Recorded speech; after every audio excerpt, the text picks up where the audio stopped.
Isang mapagpalang araw po sa inyo mga kasanggandikit. Ito pong muli ang inyong Kuya Kulit na magbabahagi pong muli sa inyo ng karagdagang kaalaman patungkol po sa kung paano po mag-wrap ng fairing ng ating motor. Bali gagamit po tayo ng vinyl wrap sticker. Ito po, meron po tayong glossy black, matte red, tsaka po carbon fiber.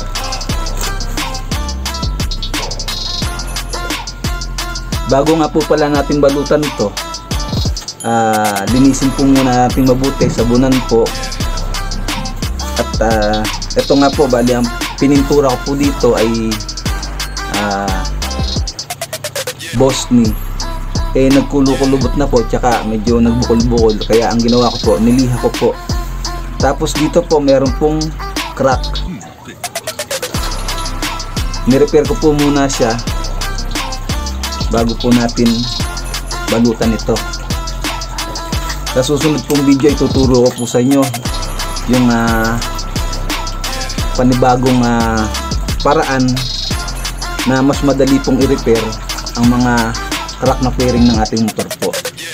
Sa susunod na video po ituturo ko po sa inyo. Bali ito nga po, nalinisan ko na po to, niliha, tapos ni-repair. Ang kahuli-hulihan po natin gagawin, na-applyan po natin ng alcohol para sigurado pong kapit na kapit ang i-apply po natin na vinyl wrap sticker. Tara po, simulan na po natin. Applyan na po natin ang alcohol.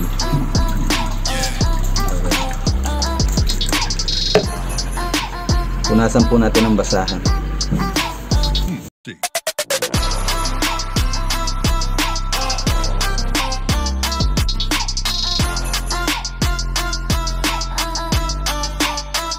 Yan, hintayin po natin siyang matuyo. Tapos ang gagamitin po natin na pambalot, vinyl wrap sticker, ito pong carbon fiber. Bali pumutol na po ako dito.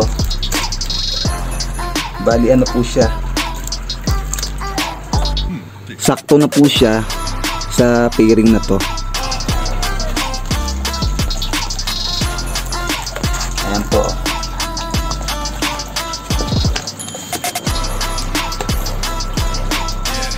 Patuyuin po muna natin mabuti. Itabi po muna natin to. Tapos gagamit po tayo ng heat gun. Tapos ito po yung mga gamit po natin sa pagrarap. Ayan po, meron po tayong panghagod.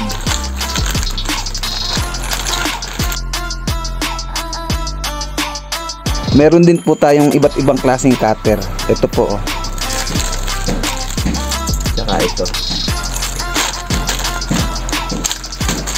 Bali ito pong lahat ng ito ay sa Shopee ko po binili. Kaya kung sakaling balak nyo rin po na mag-wrap ng fairing ng motor nyo, sa Shopee o Lazada meron po.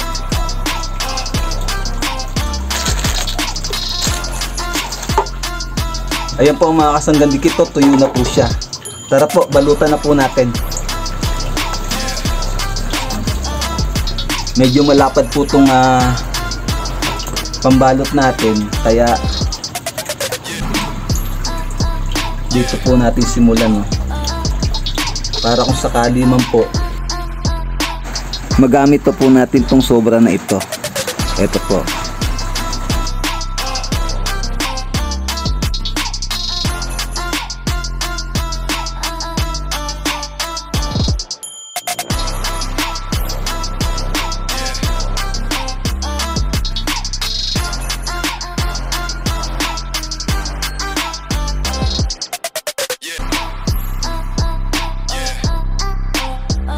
Hagurin po natin ito.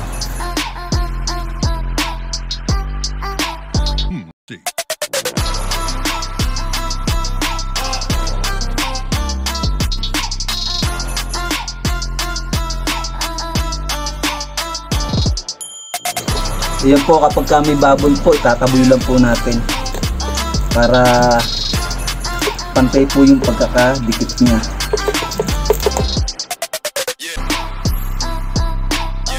Ito po, meron pong bubble oh. Bali itataboy lang po natin ganito po para po pantay po yung pagkakadikit niya. Tanggalin na po natin yung plastic niya.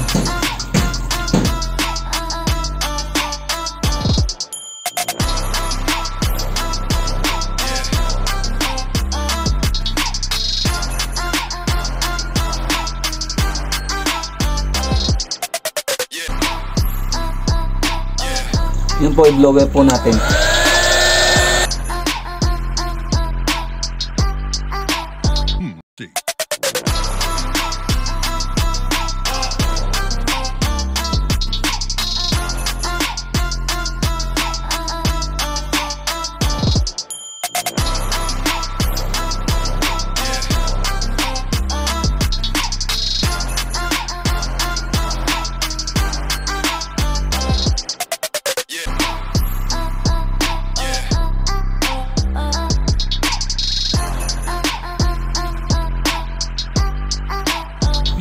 Basta pag may bubble po, taboy po natin para pantay po yung pagkakadikit itong sticker.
Kaya nga po pala natin ginagamitan ng heat gun para po lumambot yung sticker at mahatak po natin at mahagod po ng maayos.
Ayan po mga kasanggan dikit, malapit na po nating matapos.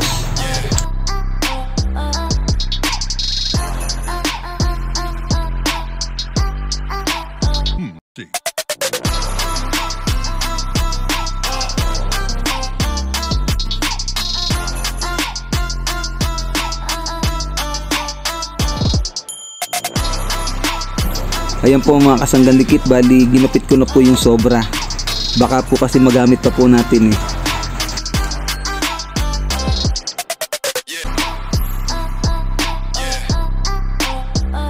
Basta pagka matigas po, i-blower po natin.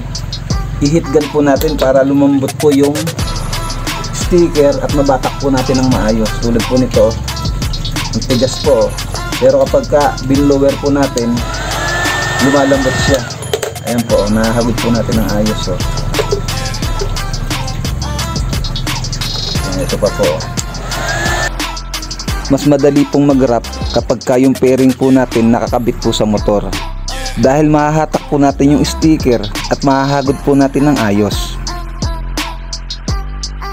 Kapag may bubble po, tuklapin po uli natin yung sticker at hagurin po natin ng maayos para po maitaboy po natin yung hangin.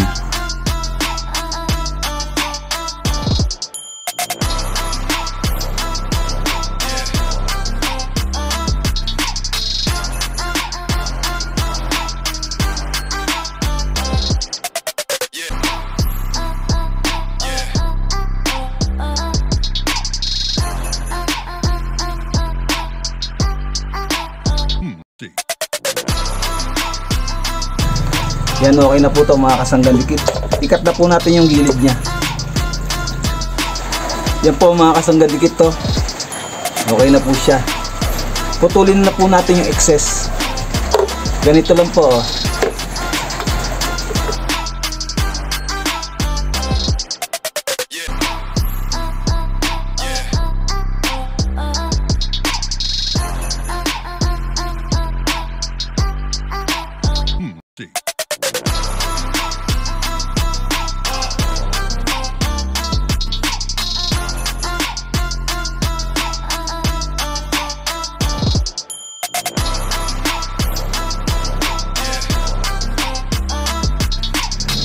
Yan po mga kasanggan dikit, okay na po oh. Naputol ko na po yung excess nya. Ayan po.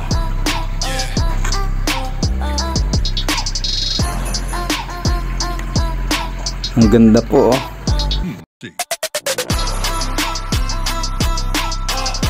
Kaya kung wala pa po kayong budget sa pagpapapintura po ng motor nyo, ganito na lang po muna ang gawin nyo. Balutan nyo po ng vinyl wrap sticker. Bukod po sa madaling pag-aralan, madaling gawin, makakatipid pa po kayo. At once na nabalutan nyo na po, may kakabit nyo na po agad sa motor nyo. Basta siguruhin po natin na kapag ka magbabalot po tayo nito, malinis po yung lamesa. Kasi po, once na ito pong sticker ay nalagyan po ng alikabok o maliliit na buhangin, mangyayari po ayun po, may konti lang naman po, hindi po siya bubble, alikabok po yun na umumbok. Ayan po, ang ganda po nyo.